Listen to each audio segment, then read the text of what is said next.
Yo guys, Boss Japs nga pala babalik pa sa panibago natin Play to Earn game. Ito guys, Cyber Horse, isang race to earn game to na pwede kayong maglaro gamit ang kanilang exclusive NFT at magkakaroon lang naman sila ng pink sale or ng token launch sa June 4, 12 PM UTC. So meron na lang tayong 1 day and 15 hours. Guys, pwede po kayong mag-avail or bumili ng kanilang token anytime. At syempre malilis yan sa PooCoin, sa PancakeSwap at sa DexView. So guys, re-reviewin natin tong game na to dahil marami na ng mga naging racing game na play to earn ang nirelease kagaya itong mga kabayong ganito.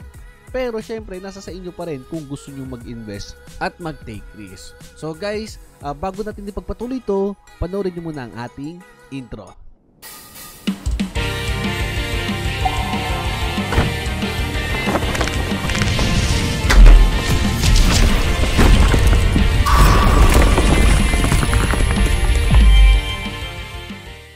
So balik tayo guys dito kay Cyber Horse. Ayan, so get ready to start the real race. So ito nga yung kanilang contract or address ng kanilang token guys. Pwede nyo silipin yan. At magiging available nga yan soon sa PooCoin, sa PancakeSwap at sa DexView. So guys, pwede pa kayong humabol dito sa pink sale nila dahil pag pumaldo yung token, paldo rin po kayo. Okay, so may risk dito pero at least kahit paano mababawi nyo yung inyong pera pag pumasok kayo. Okay? So ngayon, alam naman natin yung mga racing game is pumapaldo talaga. So ito, may intro sila dito. Pwede natin panoorin muna saglit, no? Bago tayo magpatuloy.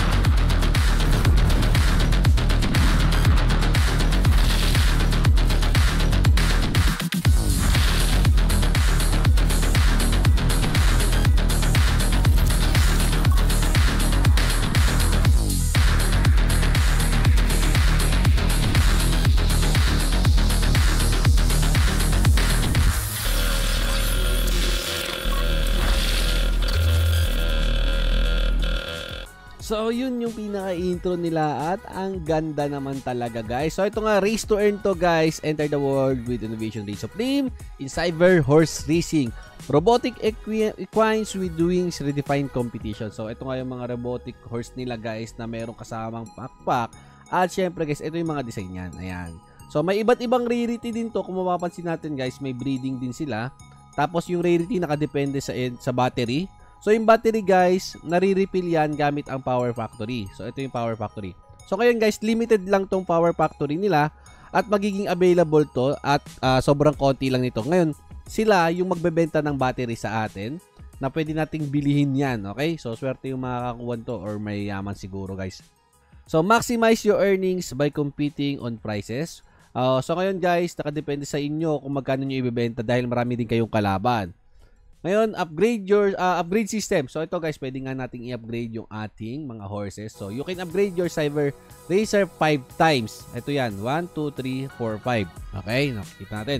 Each level you upgrade will gain plus 1 power.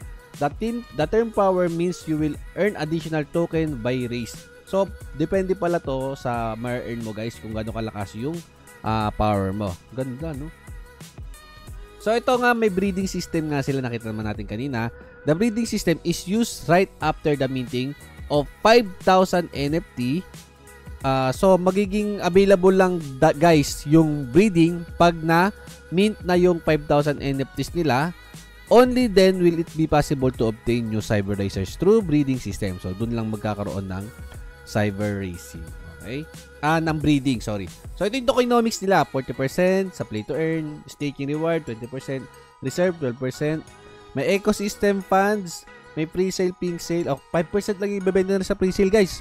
And 4% naman sa marketing. So may listing sila sa PancakeSwap now 2.95% at investors nila is 2%. So ito yung pinaka roadmap, stage 1 nila, website delivery, social delivered, delivered na yung website, delivered na yung social medias, okay na yung game, P2E, Development, okay na daw. Smart contract, okay na rin. Goods na din. Smart contract audit, na-audit na rin sila guys. So, ito na sila. Nandito na sila ngayon. Pre-sale on pink sale. So, ito yan guys ha. Pwede nyo i-click to. Ayan. Mamaya, i-click natin yan. Tapos, magkakaroon sila dito guys ng Play to Earn Live. So, pagkatapos nito, Play to Earn Live na. And 5,000 NFT minted. Pag na-mint na itong 5,000 NFT minted ito, magkakaroon na tayo ng breeding. Okay? So, lalabas na yung breeding. So, ito guys, buy on pink sale. So, click natin to. Makikita nyo dito. Ayan. So, ito nga guys, yung pinaka-pink sale nila. At mag-start na to in 1 day. So, pwede kayo. Public na to guys, ha. Public sale, upcoming.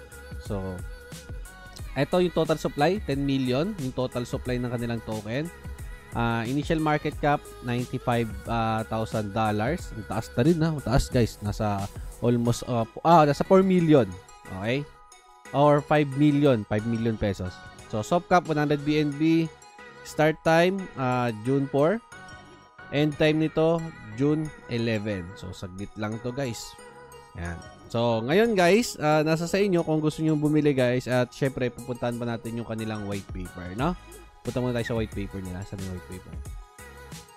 Ito yung contract audited nila. Ayan, check natin. So, ayan, Cyber Horse Coin. So, security, 95%. Community, 38%. Fundamentals, 35%. Decentralization, 35%. Market, and 53%. So, low risk siya, guys. Low risk, ibig sabihin, goods yung kanilang token. 80%. So, ayan. Punta tayo sa website ulit. Yung kanilang Twitter, silipin natin. Ayan. So, ito yung Twitter nila. Meron na silang 1,155 followers. At ito, nagsisimula na nga sila guys sa kanilang mga marketing. Okay? So, pink sale, malapit na yan guys. Bumili na po kayo ha, kung gusto nyo ha. May mga airdrop din pala sila ng token at 300 NFT. So, pwede kayo sumali dito guys. Ewan ko kung tapos na to, hindi pa. Pero nag-start siya ng May 28. So, tingin ko hindi pa to tapos. Ayan. So, kailangan nyo lang guys dito ng mag-refer ng mga friends. Okay? So, nakalagay nga dito, the top 50 referrers will be rewarded as follow. So, kailangan nyo lang mag-refer dito, guys. Ayan. So, ito yung kanilang airdrop bot. So, may airdrop bot sila. Pwede nyo i-click to. Sali kayo. Sa kanilang white paper naman, guys, click natin to. Ayan. So, pag click nyo, mapupunta tayo sa white paper nila. Ayan. So, ito nga yung info ng white paper. So, how to get Cyber Racer. So, kailangan lang natin mag-mint. Ito guys, yung mga type of horse nila. Dami. Status of Cyber Racer. So, may iba't ibang rarity. May yung breed nila magsa-start sa 0 to 5. At syempre, bawat rarity may iba't iba ding power. So, nakadepende sa power yung ating earnings dito. Tandaan. Tapos, yung battery, mas mataas yung power ng, or mas mataas yung rarity, mas mataas din yung battery health. Ayan, nasa 8. So, about power status, this amount of token that you can earn each race that you make. So, mas mataas yung ano guys ha. Mas mataas yung power, mas mataas yung earnings. So, ganun yung sinabi nila kanina. So, lifetime, may lifetime pala to, 150 days. So, ilan yon? 3, 6, 9, 12, 15. 5 days yon. 5 months, guys. 5 months bago mawala yung inyong horse. So, magtutuloy-tuloy yan, guys. Tuloy-tuloy lang din yung profit ng mga player. So, ayan. How to earn token? Next run. So, Nexus run. So, 6 token. Gear Galloper, 9 tokens. Circuit Steed 12, ayan. So, yung Turbo Trotter 12, 22 token. So, depende to sa presyo ni token guys ha. Hindi ko alam kung magkano magiging presyo ng token nila. Sana mataas yung presyo ng token, no? So, yung pag-buy naman ng ano guys, sa withdraw tayo, sa withdraw. Sa pag-withdraw guys, pag nag-withdraw ka agad, 50% yung tax. 3 days 35%, 5 days naman guys 25%, 7 days is 20%, 10 days guys 6%. So, yan yung tax nila sa sa pag-withdraw. So, kaya wag muna kayong mag-withdraw agad, sayang yung mawawalang sayang yung makakaltas. So, yung factory nila guys, pwede tayong order dito. So, only 500 Power Factories NFT is available for purchase. Only 1 factory per wallet. So, isang factory lang per wallet ang pwede. Tapos, how to manage factory stock. Okay, so kailangan i-fill your stock with batteries. Set batteries price and sell to the game. So when the players buys batteries from your stock, you will receive the token at your company cashier. So may company cashier dito. So ayan. Sa breeding guys, wala pa naman to. Pag nirelease na nila, tsaka natin papaliwanag tong breeding system nila. Pero kailangan natin magbayad dito ng token. So magkano kaya magiging value ng token nila dito, no? So may burning system sila. Ayan, yung mismong maagang withdraw, mabe-burn yun. Syempre, every withdraw meron pa ring tax. So yung fee na 4% tax mabe-burn, tapos sa platform fee naman is 2% mapupunta. So official channel, ito guys, nandito. Ilalagay ko na dyan sa description lahat ng link nila para hindi na po kayo mahirapan. Sa roadmap, okay na, nakita na natin yung tokenomics. So ngayon guys, napansin ko dito, ayan, sa tokenomics. So mostly, sa tokenomics, meron dito para sa team. Okay, so marketing lang to at sa investors, pero wala silang funds for team. So parang inilaan nila lahat yung token nila sa play to earn lang. Okay, tsaka sa staking. So may reserve sila dito, pero possible hindi talaga yan sa team. Okay, so yun yung kagandahan na ginawa nila dito.